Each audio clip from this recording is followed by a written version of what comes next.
Waalaikumsalam warahmatullahi wabarakatuh. Ya, teman-teman kita masuk perkuliahan minggu ketiga. Barusan saya sudah share ini ya, apa namanya, dokumen Software Engineering Body of Knowledge. Sudah dibaca belum? Ada yang sudah membaca? Boleh raise hand yang sudah membaca.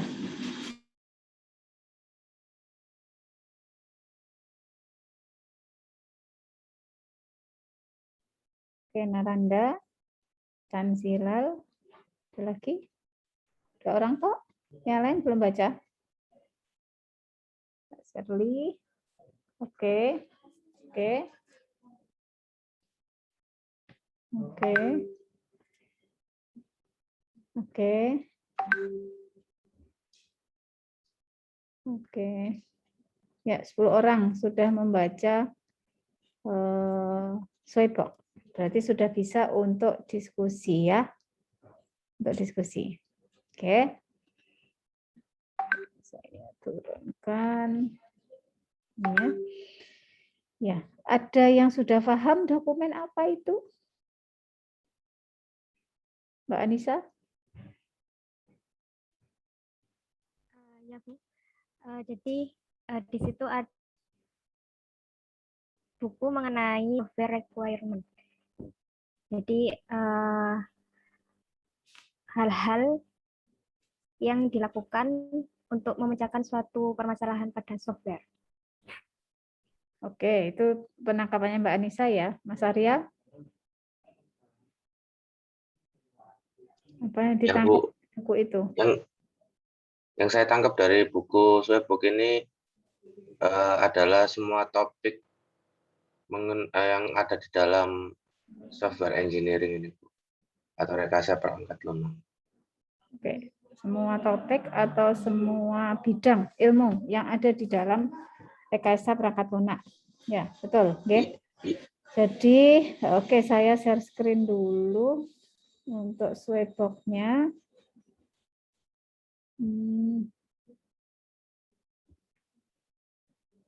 Ini ya, sudah terlihat? Saya, oke. Saya minta Mas Arya bantu untuk ya. Jadi ini apa namanya?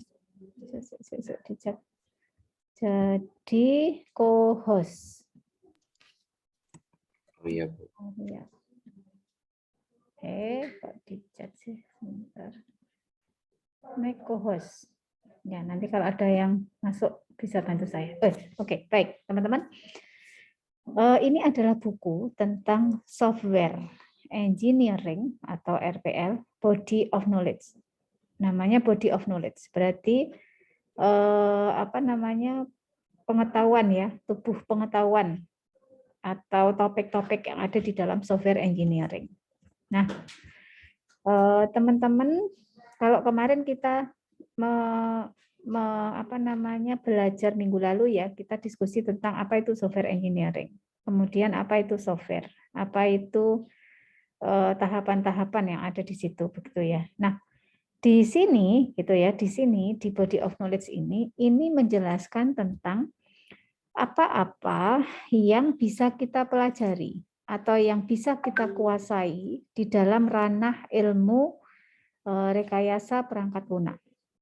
Ya, jadi ada software requirement, ya, di mana di software requirement itu ada dasar-dasar software requirement, ada proses requirement, ada elisitasi, ada analisis, ada spesifikasi, dan ada validasi. Ada juga praktek consideration ya, atau software requirement tools. Beberapa tools yang tercakup di dalam software requirement. Kemudian di software design, teman-teman juga bisa mempelajari tentang software design fundamental. Ya. Key issue software design, software structure and architecture, user interface design, software design quality analysis and evaluation, software design notasi, kemudian metode dan strategi software design. Ya, jadi ada requirement design, kemudian masuk ke construction dan seterusnya. Ini kalau saya bacakan satu persatu nanti akan sangat banyak sekali. Jadi ini adalah topik-topik yang nyambung dengan yang kemarin kita bahas, apa itu rekayasa perangkat lunak, dan nyambung juga dengan minggu sebelumnya yang saya minta teman-teman mencari paper.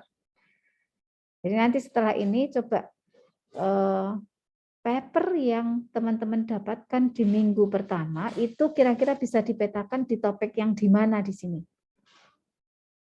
Paham ya? Oke, sudah dibaca belum? Sudah dapat papernya belum kemarin? Sudah kan? Sudah dibaca. Nah, kira-kira masuk kemana? Nah, ini nanti kita akan diskusi. Jadi kita diskusi, saya akan random memilih teman-teman. Setelah itu, teman-teman akan saya ajak untuk belajar menemukan topik, sembari belajar menulis paper.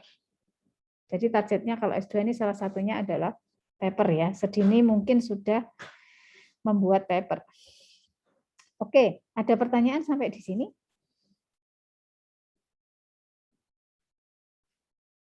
Nggak ada? Ya, kalau nggak ada saya mau diskusi. Oke. Saya switch ke galeri. Kita mau pakai kelas aja ya, kelas imersif. Nih. Ya. Cuman ada berapa ini? Change imersifnya. Ini aja yang bisa 25. Oke, ya. Kita duduk di kelas ya, kayak di kelas offline. Ya, siapa yang mau ini? Mau menyampaikan tentang papernya? Silakan. Mas Arya, silakan. Share screen ya. Share screen harusnya boleh. Oke, sudah. Silakan. View-nya berarti saya kembalikan lagi ke galeri ya.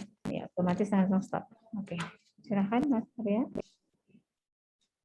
Jadi ini saya kemarin itu mereview sebuah literatur review sih Bu. Jadi pada dasarnya saya itu kemarin kan kata Bu Yuana nyari topik yang menarik minat. Terus saya telah menentukan bahwa requirements engineering ini yang menarik minat saya. Oke, terus? Kemudian literatur review yang itu, kemudian saya ingin menuliskan sebuah literatur review di akhir kuliah ini, Bu, di dalam topik ensuring compliance of artifacts to requirements gitu, Bu. Jadi bagaimana artefak dalam software itu sudah sesuai dengan kebutuhan. Dan saya cari belum ada itu literatur review-nya. Seperti itu, Bu. Jadi untuk mendukung mencari ide dalam topik requirements engineering. Dari sini saya mereview sebuah systematic review tentang requirements traceability technologies and transfer support decision. Apa terlihat Bu wordnya Bu?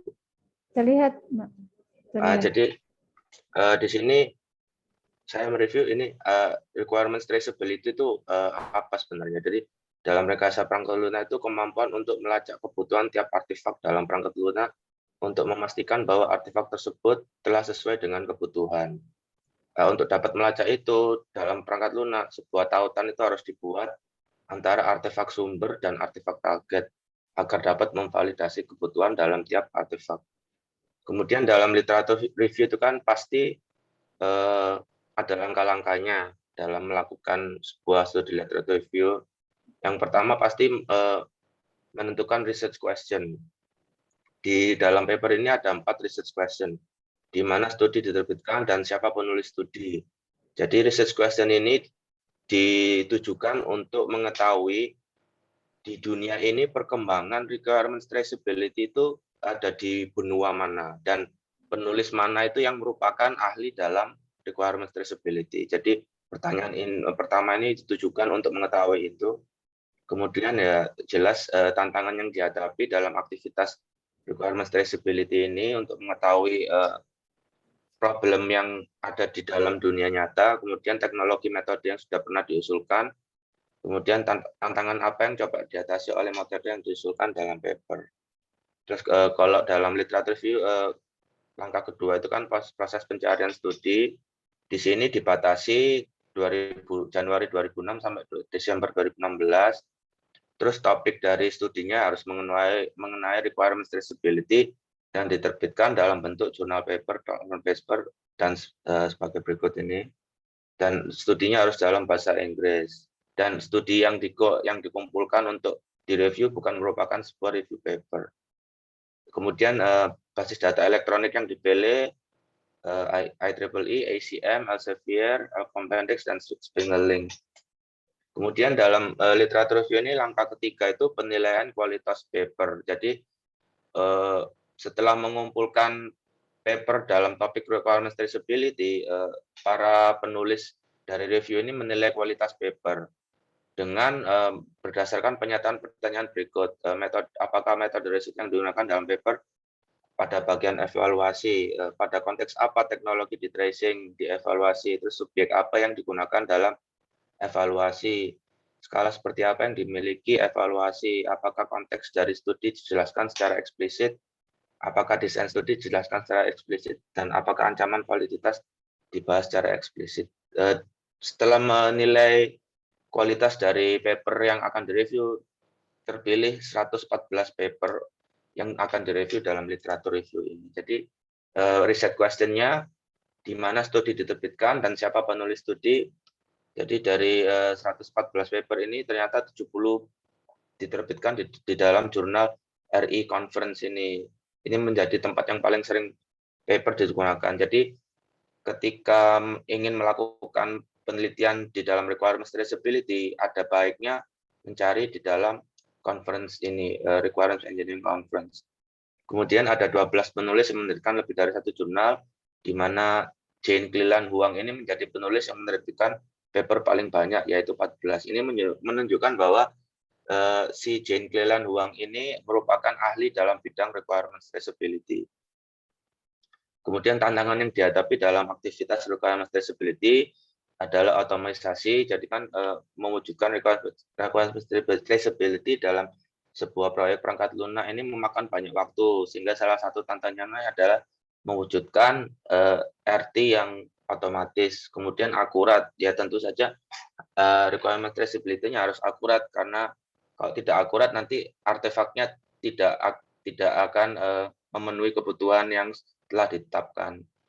Kemudian skalabilitas, karena TraceLink dibutuhkan pada tiap fase siklus hidup perangkat lunak, maka salah satu tantangannya adalah skalabilitas dari TraceLink. Kemudian koordinasi, untuk memastikan kualitas TraceLink yang dihasilkan, dibutuhkan koordinasi yang bagus antar anggota tim pengembangan perangkat lunak. Karena dalam sebuah proyek perangkat lunak kan memiliki keahlian masing-masing. Jadi membutuhkan koordinasi yang bagus agar requirement traceability yang dikembangkan itu tepat, kemudian dinamis, terus pelacakan kebutuhan non-fungsional. Kebutuhan non-fungsional ini kan lebih susah daripada kebutuhan fungsional untuk dilacak. Ini menjadi tantangan tersendiri untuk menciptakan tracelink antara kebutuhan non-fungsional dengan artefak dalam perangkat lunak yang akurat.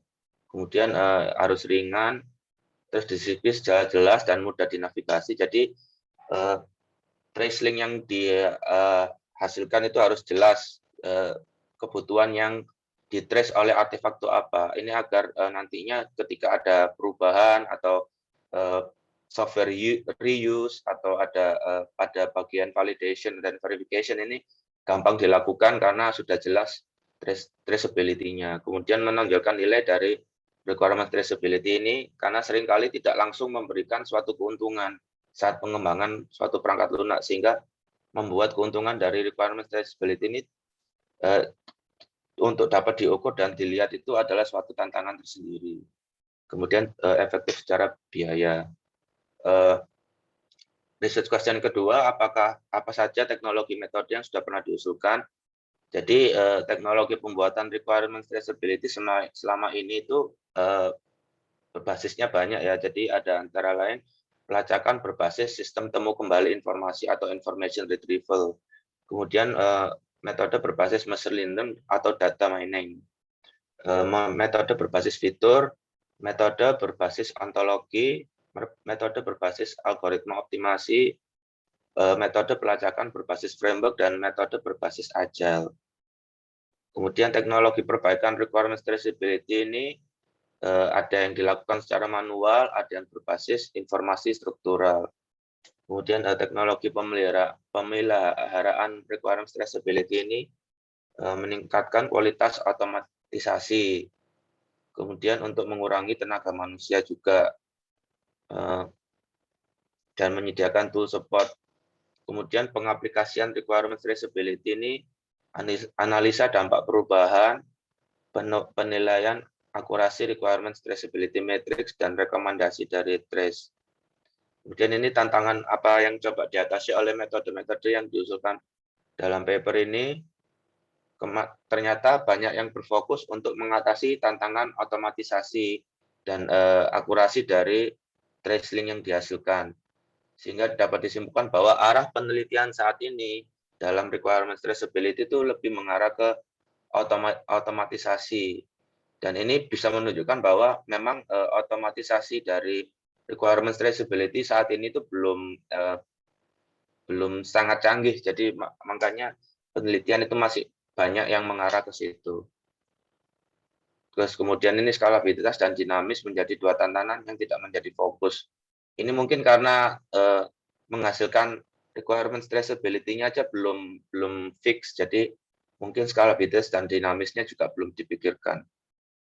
Kemudian untuk ide saya penulisan paper atau review sendiri, untuk menunjang pencarian penelitian di dalam topik yang menarik minat saya, yaitu requirements engineering, maka dapat dilakukan penulisan literatur review yang berjudul A Systematic Review Compliance of Artifacts to Requirements. Research question untuk review tersebut, ini saya ada beberapa ide. What are the applications of compliance of artifacts to requirements? What are the challenges in ensuring compliance of artifacts to requirements? What are the existing methods, approach, atau tools? Dan what are the artifacts that are frequently discussed? Dengan menjawab 4 pertanyaan tersebut, maka dapat diketahui arah penelitian saat ini dalam requirements engineering dan dapat diketahui artefak mana dan tantangan yang menjadi fokus penelitian. Selain itu, metode yang sudah ada juga dapat diketahui dan mencari celah pengembangan untuk topik penelitian. Seperti itu, Bu Yohana. Oke, terima kasih Mas Arya, bagus sekali hasil literatur review-nya. Memang paper yang SLR ya, Systematic Literature Review, itu kita banyak mendapat perkembangan. Kalau dilihat itu tadi sampai 2016 ya, 2016. Nah, nanti ya, silakan kalau mau melanjutkan untuk tugas besar kita paper ya nanti ya. Jadi untuk tugas besar ini kalau memang mau melakukan SLR boleh, tetapi kalau bisa di 2016 sampai dengan 2021. Ya, jadi 5 tahun terakhir. 5 tahun terakhir kemudian yang banyak mungkin pakai IEEE maupun Elsevier ya. Yang Science Direct itu dari Science Direct itu juga bisa paper-paper dari situ. Atau dari paper conference yang requirement engineering ya tadi ya, ada banyak yang bisa ditemukan terkait dengan ini. Nah, teman-teman yang lain, apakah ada pertanyaan terkait dengan yang sudah dipaparkan Mas Arya ini? Jadi untuk ini kita paling tidak belajar tadi di Swebok yang pertama ya, requirement engineering. Ya, jadi tentang salah satu cabang rekayasa perangkat lunak, utamanya di rekayasa kebutuhan ini yang perhatikan oleh Mas Arya. Ada pertanyaan atau ini dari teman-teman yang lain, silakan. Tambahan? Nggak ada. Mas Arya ada pertanyaan atau ini? Ya itu Bu, saya cuma memastikan untuk proyek tugas akhir, proyek akhir ini apakah boleh menulis systematic review seperti itu? Boleh. Jadi nanti ada 2 cara ya, saya akan bantu teman-teman karena biasanya kadang bingung mau nulis paper, padahal waktu kita cuma 1 semester kan ya, waktu kita cuma 1 semester. Kemudian kalau mau eksperimen juga biasanya agak perlu effort lebih gitu ya, ekstra usaha untuk bisa menyelesaikan eksperimen sekaligus penulisan. Nah, ada 2 yang boleh dilakukan. Yang pertama adalah menulis paper yang SLR, Systematic Literature Review. Langkah-langkahnya seperti yang tadi sudah disebutkan Mas Arya ketika menjelaskan paper ini. Langkah-langkah SLR itu diikuti aja 1, 2, 3 di atas, atau cari yang ada di beberapa literatur ya. Kalau nggak salah ada tulisannya Pak Satrio Wahono itu yang juga bisa teman-teman gunakan untuk systematic literature review. Saya coba carikan ya. Saya stop share ya, Ibu. Boleh, stop share, Mas. Bentar. Ini ya, ini ada tulisannya Pak Satrio. Saya share screen deh. Oke, ini sudah kelihatan? Ya. Jadi ada systematic literature review, pengantar, tahapan, dan studi kasus. Teman-teman boleh ikuti tahapan ini. Ya, kalau tadi Mas Arya sudah nemu apanya gitu ya, sudah nemu topik kasusnya, silakan nanti diikuti di sini. Jadi yang pertama langkah-langkahnya adalah ini ya. Teman-teman mungkin bisa pahami dulu apa itu SLR. Ya, definisi dan metode literatur review ada beberapa ya metodenya, bisa pilih salah satu nanti. Kemudian ada tahapan SLR di mana di situ ada planning, conducting, and reporting. Lalu contoh penerapan dari SLR untuk topik di software defect kalau ini ya. Nah, nanti kalau kayak Mas Arya tadi berarti topiknya di software engineering, traceability artifact atau software engineering yang memang ke arah ini. Kemudian pengembangan arah penelitian baru ini nanti berikutnya analisis hasil gap setelah kita selesai melakukan SLR.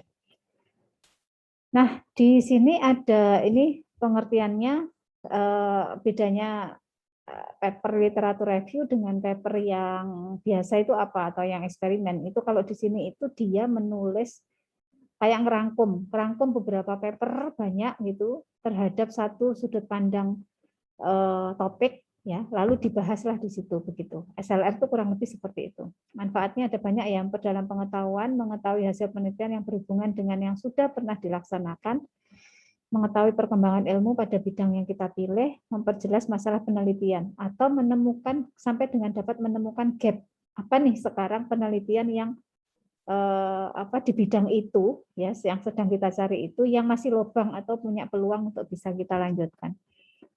Nah, di dalam metode literatur review ini ada tipe dan metodenya. Jadi ada traditional review, systematic mapping study, systematic literatur review, or systematic review, kemudian tertiary study.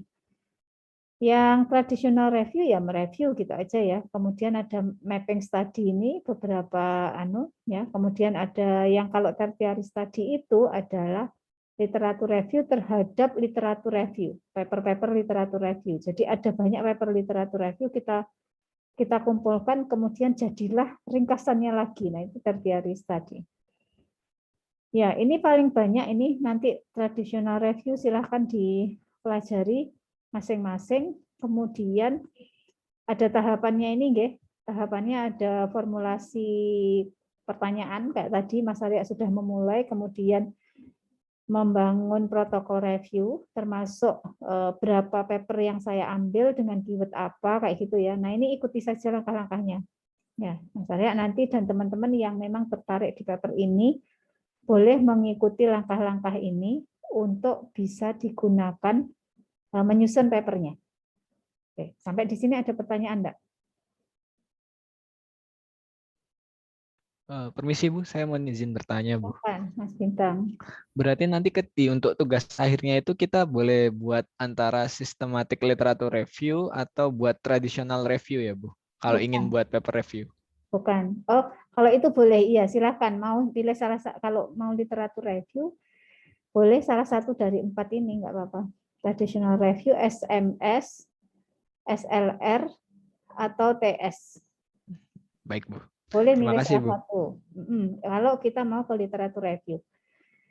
Nah, yang kedua, saya tutup, stop share. Yang kedua, teman-teman bisa berangkat dari tugas akhirnya kemarin. Jadi eksperimen yang di TA, kemudian mungkin belum dipublikasikan oleh Bapak Ibu dosen, ya, atau belum Anda publikasikan, maka kita bisa mulai dari situ. Menulis dari hasil pekerjaan yang sudah teman-teman lakukan. Nah, kalau menulis dari itu ya nanti silakan. Jadi untuk hari ini tadi kan sudah saya buka slide doc-nya ya. Satu, teman-teman harus bisa petakan topik yang sudah dipilih kemarin sama yang akan dijadikan sampel untuk papernya. Itu terpetakan dengan slide doc yang mana. Jadi kalau kayak punyanya Mas Arya tadi berarti terpetakan dengan di sini software requirement. Tepatnya di mana? Tepatnya kalau terkait dengan traceability itu ya, traceability itu di area bisa jadi ini ya, requirement tracing ini ya, masuk di sini, practical consideration. Nanti coba Mas Arya lihat di 7.4 ini nyambung nggak nanti dengan yang Anda temukan papernya. Kemudian ini akan ada banyak juga paper-paper related yang terkait di sini. Lalu teknologi apa yang sedang digunakan atau sedang booming di area ini. Ya. Nah, teman-teman yang lain nanti coba dari papernya itu kira-kira termapping dengan yang mana. Jadi kalau misalnya kayak ini tadi termapping ke 7.4 ya, ini halaman berapa? Halaman 114. Kita cari coba. 114. Ini berapa ini? Oke, nggak kelihatan. Nah ini 113, 114 ya. Nah ini requirement tracing, apakah betul? Concern dengan recovering the source of requirement and predicting the effect of requirement. Tracing is fundamental to performing impact analysis when requirement change. A requirement should be traceable backward to the requirement and stakeholder that motivate it. Ya, ini hampir bisa bisa masuk di sini. Kalau yang traceability itu kan tadi dari requirement ini, kemudian dia desainnya mana, artefaknya ya, kemudian codingnya yang mana, sampai dengan kita sudah ngetes enggak, testingnya yang mana, sehingga untuk ini bisa di-trace gitu kan ya. Complex directed acyclic graph, jadi ada hubungan antara requirement dengan artefak yang lain ya, nyambung ya Mas Arya, jadi ada di sini arahnya. Nah ini kalau diperhatikan ada beberapa ini matriksnya. Jadi requirement traceability itu ini ya tracing itu ada C20. C20. Reading. Di bawah ya, nanti appendix-nya ada di bawah. Kalau yang ini sudah masuk ke software design. Nih.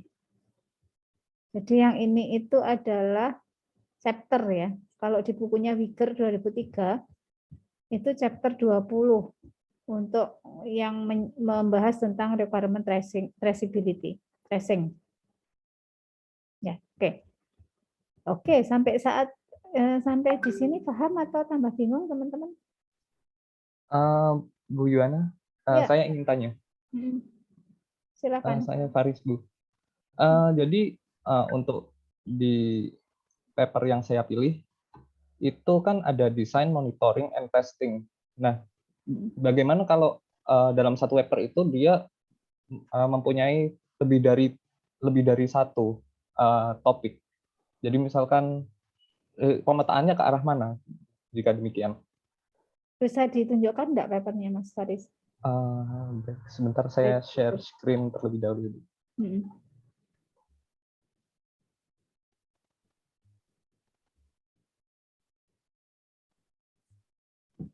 Apakah sudah kelihatan?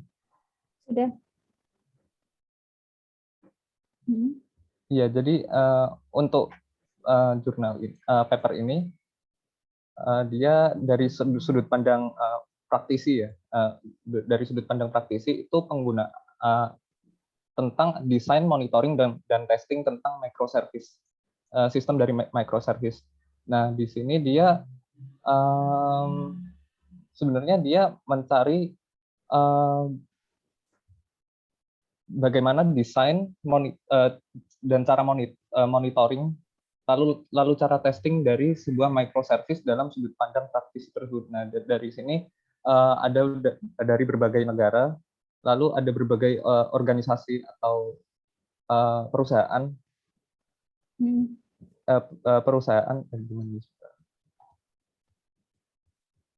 Nah, kira-kira bagaimana ya, Bu? Ya, kalau di situ ada desain, kemudian ada monitoring, ada testing, sebenarnya titik beratnya itu ada di arah mana, begitu kan ya? Iya. Ada di arah mana? Bisa di arah, tinggal dilihat Mas, coba dia kental desainnya atau mix? Yang ngomong desain yang mana coba? Desain. Ngomong desainnya yang mana dia? Ini untuk desain. Sebentar. Ini penjelasannya. Ya, desain.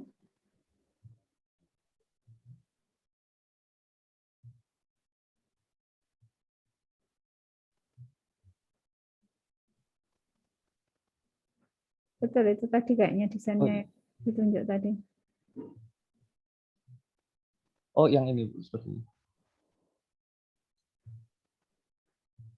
Itu kan ada research question ya itu kayaknya. Iya, ada research question juga di sini. Oke.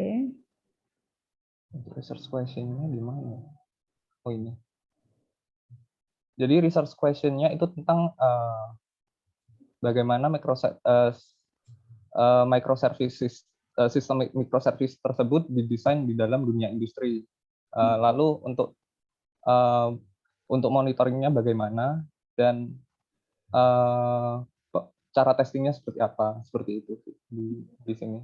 Sebenarnya ini lebih ke arah survei untuk bagaimana sih di dalam industri itu cara mendesain microservice, memonitoring microservice, lalu melakukan testing di dalam microservice tersebut. Seperti itu. Ya, berarti kan ini sebenarnya fokusnya di microservice-nya. Fokusnya kan di microservice-nya. Nah, microservice itu sebenarnya masuk di bagian mana di dalam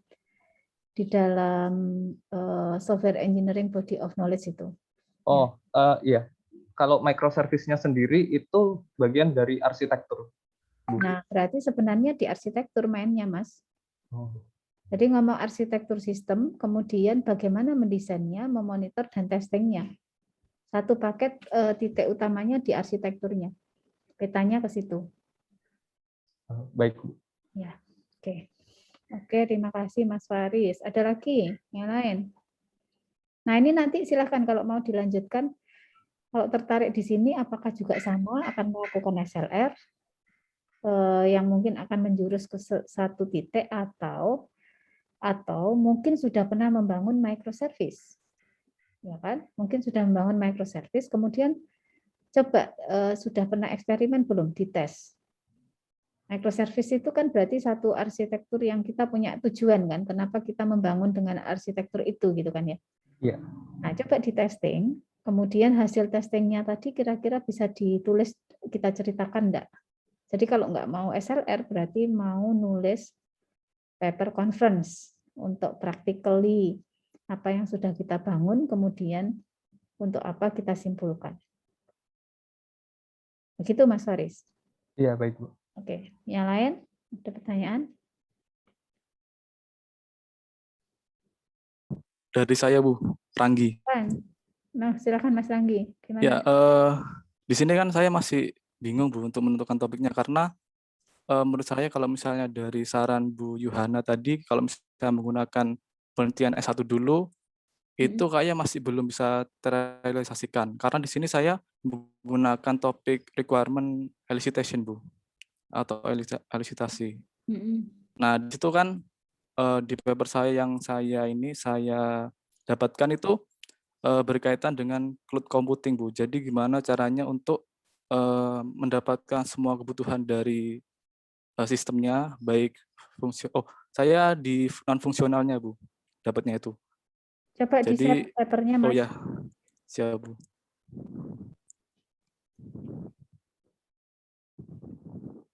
Teman-teman, saya ajari ATM, amati, tiru, modifikasi.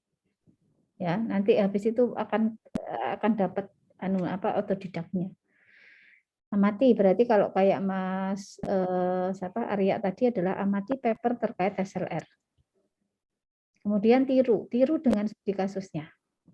Ya, lalu modifikasi sesuai kasusnya, ya gitu. Silakan Mas Anggi. Nah ini Bu, di sini kan sambil saya jelasin aja Bu ya. Di sini untuk judul papernya sendiri yaitu Elicitation of Non-Functional Requirement in Agile Development Using Cloud Computing Environment. Nah di sini untuk permasalahannya sendiri yaitu karena emang sudah meningkatnya perkembangan zaman ini, jadi untuk teknologi cloud computing ini bisa diterapkan pada suatu SDLC. Nah kemudian di sini masih dijelaskan bahwa pada Agile Software sendiri itu Oke, sebentar. Oke.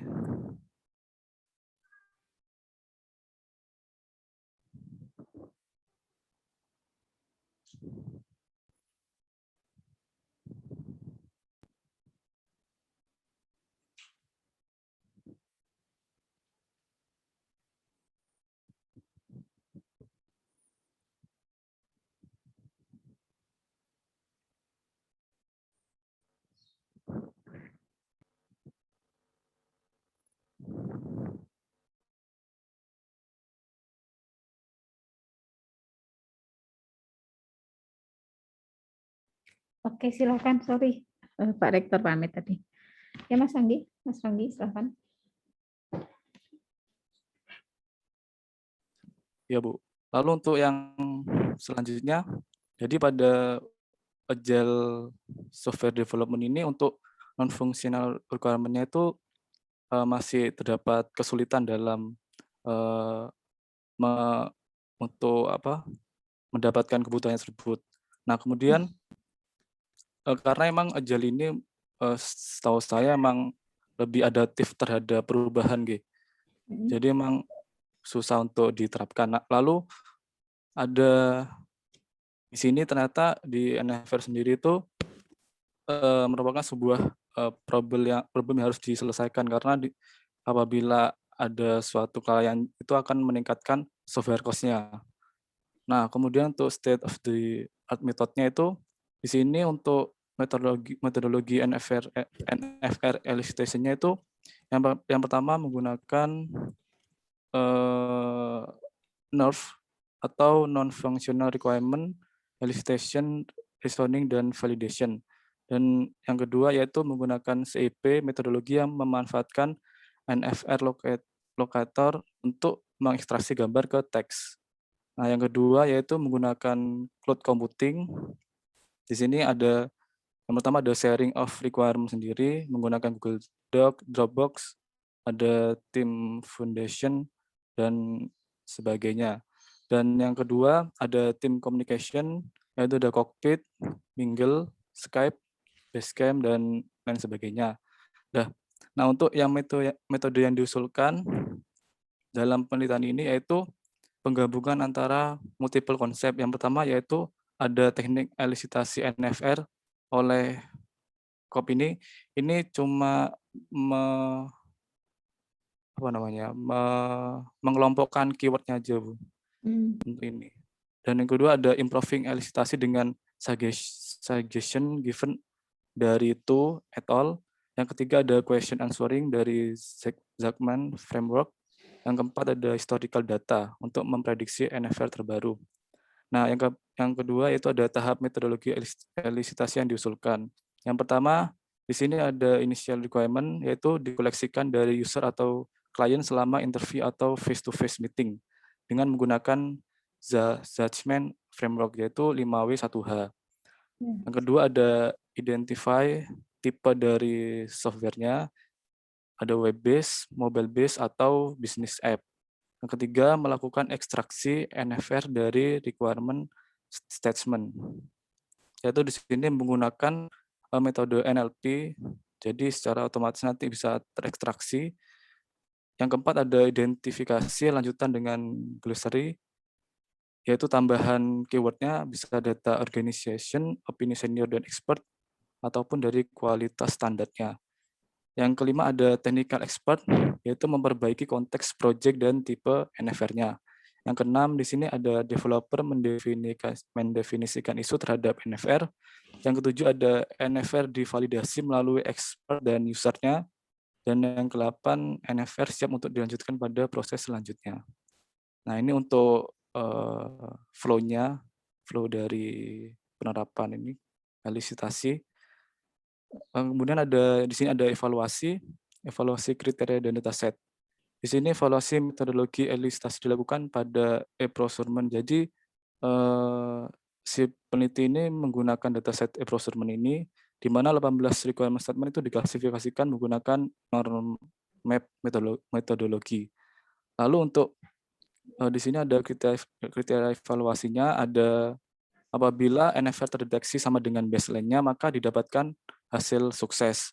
Yang kedua ada apabila NFR terdeteksi tidak sama, tapi ditemukan sebagian, maka hasilnya partial sukses. Yang ketiga ada apabila NFR teridentifikasi, maka hasilnya akan failure. Nah, untuk ininya hasilnya. Dan untuk future work-nya itu saya masih juga belum mendapatkan, karena kalau misalnya emang mau diterapkan juga mungkin nggak bisa ya, karena emang belum mengarah ke bisnis ataupun dalam lingkup yang industri ataupun perusahaan gitu, Bu. Ini biasanya dia punya tool yang memang digunakan untuk mengekstrak non-functional requirement, baik dari sisi kata-katanya atau dari mungkin diagram atau apa begitu, Mas Anggi. Ya, Bu. Nah, bagaimana kalau misalnya paper yang ditemukan ini nanti bisa kembali ya? Kalau studi kasusnya yang S1 apa, Mas? S1 sih saya optimasi, Bu. Optimasi ransum, pakan ransum sapi perah. Optimasi pakan sapi perah. Ada aplikasinya? Ada aplikasinya. Aplikasinya sudah dipublikasikan?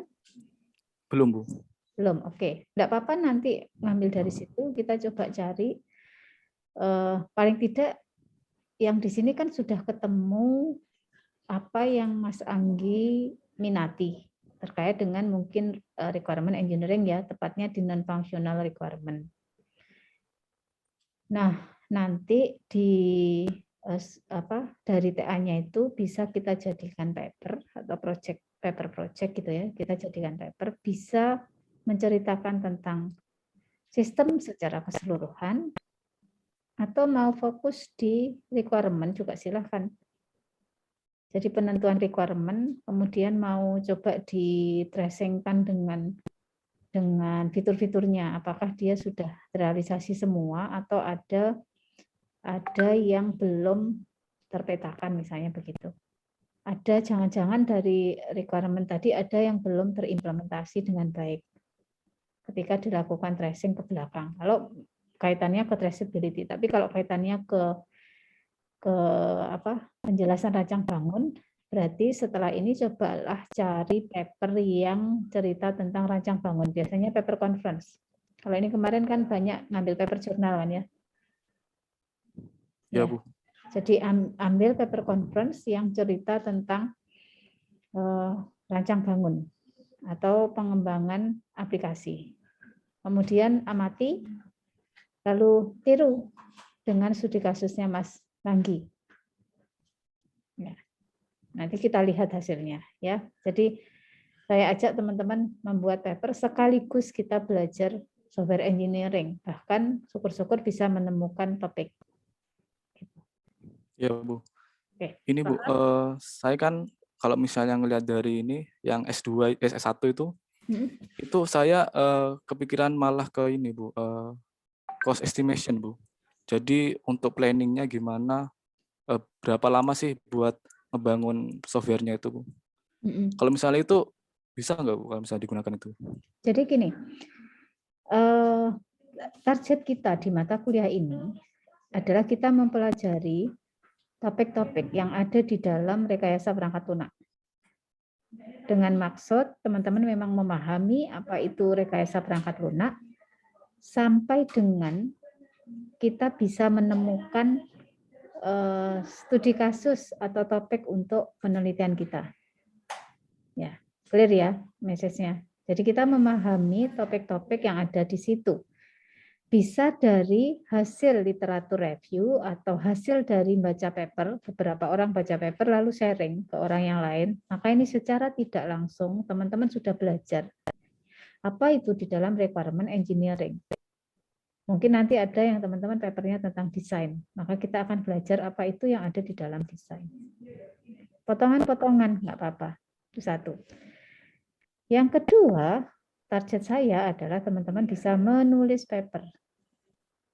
Papernya nanti bisa satu kelompok berdua, ya, atau mau sendiri. Karena nanti semua paper akan ada nama saya. Jadi kalau berdua berarti nama kalian berdua plus nama saya. Kalau sendirian berarti nama Anda sama saya. Kita buat papernya. Kita coba akan belajar submit juga. Sampai mungkin keterima atau apa. Dan kalau bisa, gitu ya, kalau bisa, usahakan mirip-mirip atau beririsan dengan rencana topik nanti. Tapi kalau itu nggak bisa ya sudah, pokoknya kita belajar menulis paper.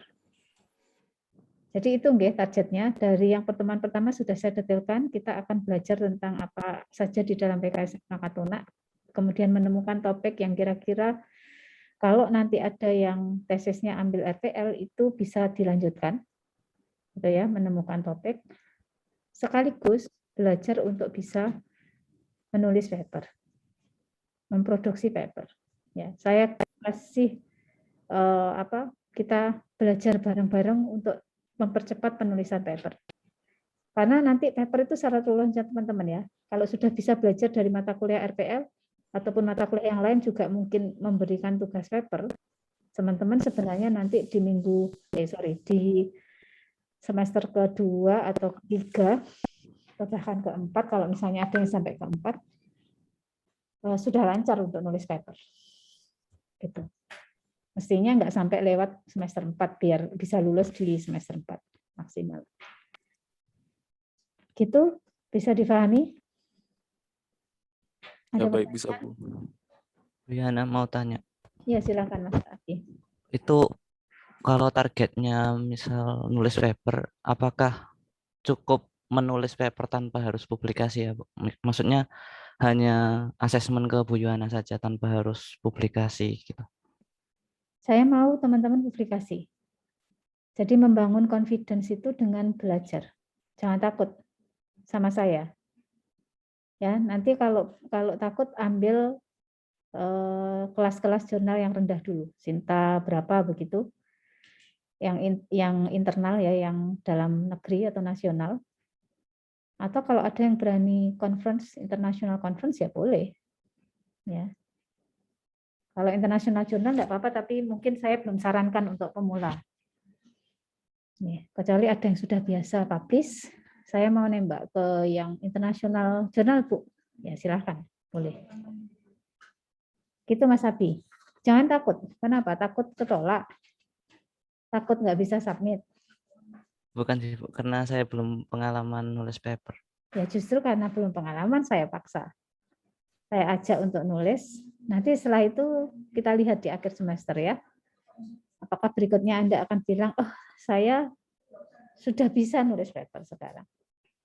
Ya, karena kalau S2 itu lebih jauh daripada S1 ya. Kalau S1 kan berpikirnya mengimplementasi something. Kalau S2 itu penelitian dan harus bisa dilaporkan secara ilmiah melalui paper publikasi begitu. Gitu ya. Oke, baik, jelas. Oke.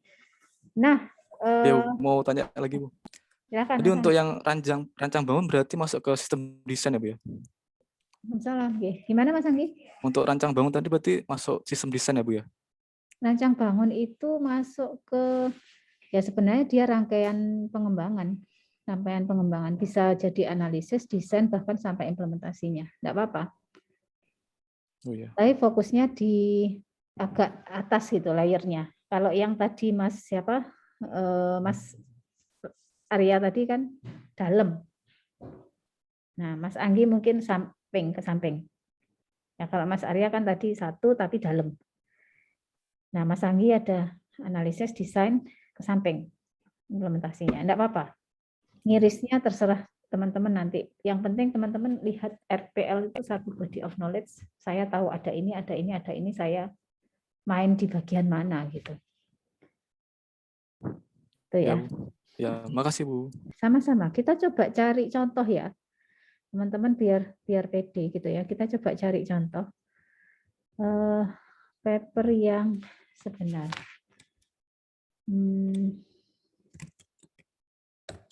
Rancang bangun.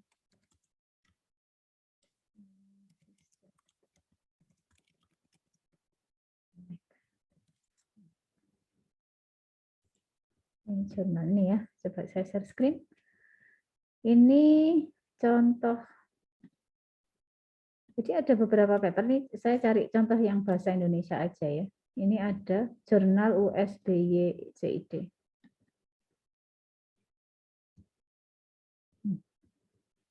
Coba ya kita unduh. Kalau bisa diunduh. Download. Halo. Oke. Saya coba buka. Ini ya. Ini sudah bisa jadi tulisan ya, teman-teman. Rancang bangun sistem informasi akademik. Mas Abi bisa nulis banyak ini karena kerjaannya bikin aplikasi. Studi kasus SMPIT Nurul Islam Tenggaran. Ini udah keluar di jurnal Infotronic volume 2 nomor 2 Desember. Apa yang Anda bisa tulis? Satu abstrak. Abstrak ini menuliskan ada problem apa, ada solusi apa, ada eksperimen apa, ada kesimpulan apa. Lalu ada kata kunci, terus menjelaskan pendahuluan, hampir sama dengan paper yang Anda baca ya, isi-isinya. Kemudian kita akan, di sini ada rumusan masalah, ya, ada batasan masalah. Ini formatnya mungkin sedikit beda dengan yang sudah teman-teman download ya kalau jurnal internasional. Ada tinjauan pustaka, ada pengertian sistem akademik. Ini hampir kayak buku TA kan ya, tapi ringkasannya. Kemudian ini metodologi penelitiannya. Di situ ada studi literatur, konsep penjadwalan, rancangan, pengumpulan data, konsep rancang software, ya, kompilasi data, pemasukan data, terus ada uji coba, penyempurnaan, sampai dengan penyajian dan tampilan hasil. Ya, dari situ dibahas satu persatu. Apa yang dilakukan di masing-masing, kemudian ada peta apa, ini kan kayak ringkasan buku TA, ya, terus dibahas bagaimana apakah sistem berjalan dengan baik, kemudian bagaimana diagram konteksnya, ada DFD levelnya, ya, lalu ada evaluasinya, ada kekurangan, ada solusi, ya, ada perancangan, di perancangan juga ada diagram konteks, kemudian ada UI-nya, ditunjukkan UI-nya. Lalu ada ini user interface-nya ya, ditampilkan semua. Terus ada kesimpulan langsung. Nah, ini biasanya kan ada testing ya harusnya. Dilakukan testing, tes acceptance test ataukah uji. Lalu kesimpulan saran. Ini sudah tembus, sudah publish loh. Tapi mungkin ini jurnalnya bisa jadi jurnal nasional biasa belum terakreditasi. Intinya dari TA-nya teman-teman ini bisa ditulis model seperti ini gitu. Mas Abi yang tadi misalnya, coba buka lagi TA-nya yang S1. Kemudian apakah bisa saya format model kayak gini? Cari yang bagus. Cari yang bagusnya dari mana, Bu? Teman-teman bisa cari dari sini. Contoh-contoh paper yang bahasa Indonesia ya. Sinta 2, Sinta Ristek Dikti. Ya, teman-teman bisa cari dari Sinta. Kemudian bisa cari dari ini mau jurnal atau mau conference ya, misalnya source-nya jurnal. Cari yang jurnalnya misalnya information technology. Ada enggak? Nah, ini ada beberapa jurnal. Kalau ini berarti bahasa Inggris. Ada yang tidak berbahasa Inggris. Ini teman-teman bisa lihat ini contohnya. Ini Sinta 1. Berindeks Scopus. Ijazet. Nah, kayak gini nih. Tuning, review, scaling, smart city. Nah, ini teman-teman bisa unduh. Kemudian baca, amati, lalu tiru untuk studi kasusnya teman-teman. Formatnya seperti apa, gambarnya, ya, ikuti aturan penulisannya, sampai dengan hasil kesimpulannya. Lalu nanti caranya submit, kita submit. Paham sampai di sini? Ya, artinya tidak ada perlu khawatir kalau saya nggak bisa nulis. Gitu. Bisa dipelajari ya. Maka semakin cepat memulai semakin baik. Setelah ini saya akan close kuliahnya. Kalau masih ada waktu perkuliahan, apa yang harus dilakukan oleh teman-teman? Merenung, tentukan pilihan. Mau ikut Mas Arya, SLR, atau mau memoles hasil TA. Boleh sendiri, boleh join, maksimal 2 orang. Nanti mungkin kalau join atau apa, bisa ini sama Mas Abi, saya minta dibantu Mas Abi untuk memanage teman-teman, siapa berkelompok dengan siapa, kemudian memastikan sudah punya topik atau belum. Dan setelah merenung, pilihannya jangan berubah-ubah. Jangan suka gonta-ganti pilihan. Oke, satu aja. Itu yang ditelateni, habis itu nanti jadi produk. Di minggu ketiga kita sudah mulai, bayangan saya 6 minggu teman-teman sudah selesai nulis. Bayangan saya. Pokoknya ikuti instruksi saya, teman-teman bisa tulis ya. Jadi setelah merenung, kemudian memilih studi kasus ya, minggu depan kita ketemu dengan teman-teman sudah siap. Kalau tadi misalnya ada yang ngambil, oh saya mau ngambil TA-nya Saina. Ya berarti TA-nya Saina dokumennya sudah ada. Ya, kemudian sudah dipelajari. Nanti kira-kira saya akan tulis dengan judul apa? Saya akan bahas bagian yang mana? Oke. Dipastikan data-datanya kalau bisa masih ada. Eksperimen, gambar-gambar apa masih ada. Sehingga nanti bisa tinggal copy atau digambar ulang. Cukup sampai di sini, ada pertanyaan? Cukup ya Mbak Hanun, Mbak Saina? Saya mau tanya Bu. Silakan. Ya, berarti pilihannya kan antara membuat paper SLR atau dari yang TA kemarin gitu ya Bu. Nah, posisi sekarang saya kan fast track Bu, jadi TA saya maksudnya belum sidang juga Bu, tapi meskipun sudah ada rencananya, tapi TA saya juga di bidangnya AP sih Bu, jadi fokus ke algoritma pemrograman. Itu apakah memungkinkan untuk kelas ini ya Bu? AP kalau mau dibawa ke RPL, itu bisa masuk di mana, Sheng? Di body of knowledge-nya tadi bisa masuk di mana? Bagian harus dibuka ininya, nggak bisa apal kalau nggak dibuka gitu kan? Dia bisa masuk di Computing Foundation. Mau algorithm and complexity juga bisa. Saya share screen ya, Sen. Baik, terima kasih. Bisa masuk di sini. Overview of algorithm, attribute of algorithm, algorithmic analysis, algorithmic design strategy, algorithmic analysis strategy. Kalau misalnya mainnya di AP, algoritma pemrograman, mestinya ada algoritma yang Anda akan analisis. Ya, coba baca di 7.3 ini nanti ya, di poin chapter 13. 7.3 berarti di Berapa ini? 13-11. Cari paper yang seputar itu. Di bagian itu masih nyambung, Sen?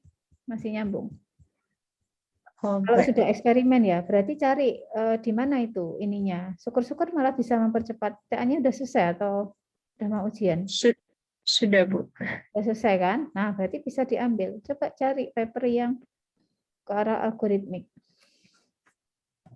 Baik, Bu. Terima kasih banyak, Bu. Nah, ini ada algorithm an open access journal from MDPI. Tapi kalau open access ini agak mahal ya karena bayar. Ini bisa ada artikelnya. Ini ada artikel processing charge-nya. Mana? Cari di sini coba. Ya, ini misalnya. A new constructive heuristic driven by machine learning for the traveling salesman problem. Hampir sama bisa bikin judul kayak gini. A new something for apa aplikasinya. Ya, cari titik tekannya mau bahas di bagian mana. Terima kasih banyak, Bu Yana. Sama-sama. Ini bisa Sena unduh juga. Coba lihat, baca bagaimana dia menyajikan paper itu gitu. Ya kan? Nah, ini pasti punya gambar-gambar gini, meskipun tidak sama persis. Ada gambar-gambar yang Sena taruh di bukunya TA juga kan, yang bisa dibawa. Dan Paham, itu ya? untuk papernya bahasa Indonesia atau bahasa Inggris bebas berarti? Silakan. Kalau misalnya sudah terbiasa in English akan lebih mudah untuk nyari jurnal-jurnal yang bereputasi. Baik, terima kasih banyak, Bu Yana. Ya, untuk teman-teman yang seperti Sena, saya harapannya malah ke Inggris ya, paper-paper yang bahasa Inggris. Cari yang memang entah international conference atau yang international journal yang gratisan aja. Kalau conference nggak gratis, harus bayar. International journal yang gratis. Kalau tadi open access itu bayarnya bisa jutaan ya, bisa sampai 25, bisa sampai 30 gitu. Tapi kalau yang gratis juga banyak. Sena. Ya. Itu ya, kalau gratis effortnya agak tinggi, tapi mestinya kalau AP menarik untuk ditulis kompleksitasnya dan seterusnya begitu. Oke, ada lagi pertanyaan? Cukup? Waktunya silahkan dilanjutkan untuk merenung. Ya, atau mencari pasangan kelas loh ya, bukan pasangan keluarga. Cari pasangan, kemudian merenung, ya. Terus minggu depan sudah siap untuk seperti tadi, teman-teman udah show something gitu ya, kemudian akan berprogres terus. Kalau kalian ikut pelan-pelan, insya Allah nyampe juga nanti ke tujuan. Oke, clear? Bu. Ya, cukup ini ya. Ada teman yang dari tadi nungguin masuk, Bu. Ah, siapa? Mas Aidil, Bu. Oh, Mas Aidil, ini baru keluar di saya. Baru keluar. Mas Aidil udah dari tadi kah? Ya, nanti yang terlambat insya Allah recordingnya saya unggah ke kelas. Yang kemarin belum saya unggah ya. Recordingnya saya unggah, nanti tetap bisa join. Oke teman-teman, Mas Aidil kita sudah selesai kelasnya. Kita akhiri untuk perkuliahan hari ini. Sekali lagi tugas teman-teman berikutnya adalah cari pasangan dan merenung. Ya, cari pasangan dan merenung. Atau mau sendirian silahkan. Mau sendirian merenung, dapat topik, minggu depan presentasikan. Saya mau di sini, Bu. Masing-masing saya kasih slot waktu 5-10 menit cerita apa yang dipilih. Ya. Oh, Oke. Bu. Ya, silahkan. Ini kan kita masih ada waktu ya, Bu. Mungkin kita bisa pakai Zoom-nya untuk diskusi, Bu. Oh, boleh. Saya pindahkan host-nya ke siapa? Mas Abita? Mas Bintang aja, Bu. Mas Bintang ya. Oke, Mas Bintang saya pindahin host ya. Baik, Bu. Mas Bintang. Mas Bintang bisa pakai project-project-nya, pakai project-nya. Oke, James. Udah, hostnya Mas Bintang sekarang. Baik, Bu. Oke, teman-teman gunakan waktunya. Ya. Saya izin live, Mas Bintang habis ini coba record tapi yang record cloud. Yang ini kan Baik, saya Bu. record ke mana komputer saya, ya. Baik, Bu. Makasih ya teman-teman semua. Saya tutup dari saya. Silahkan dilanjutkan sendiri. Assalamualaikum warahmatullahi wabarakatuh. Waalaikumsalam Waalaikumsalam warahmatullahi warahmatullahi wabarakatuh. wabarakatuh. Makasih Bu. Terima kasih Bu banyak, Bu. Yana. Sama-sama. Saya izin live ya. Yap.